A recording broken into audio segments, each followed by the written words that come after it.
I'm here today at Walmart's 9th annual Open Call event with our Creators Wanted mobile tour live, where we're talking about the opportunities in modern manufacturing, and we're talking to over 1,100 vendors who are here to pitch to Walmart, Sam's Club, and both their online presences with their creations and their inventions and their products to bring and solve problems for people in their everyday lives.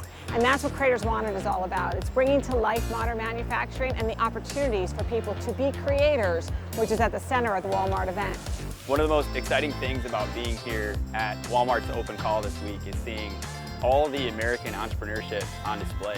We're here from American Made Bags. We've presented to 3 different buyers today. They've all shown us a lot of input, and we're actually invited back next week to meet with some of the buyers. I've been working for Chart Industries for 2 years, and I went from summer intern to entry level to now a director position.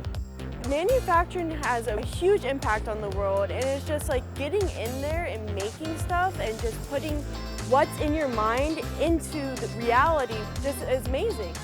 The Creators Wanted experience was amazing. It challenged my brain and really made me think about future careers in manufacturing. So to all the students interested in careers in manufacturing, just go in with a positive mindset, and I'm sure you will leave your mark on the world, and specifically in manufacturing.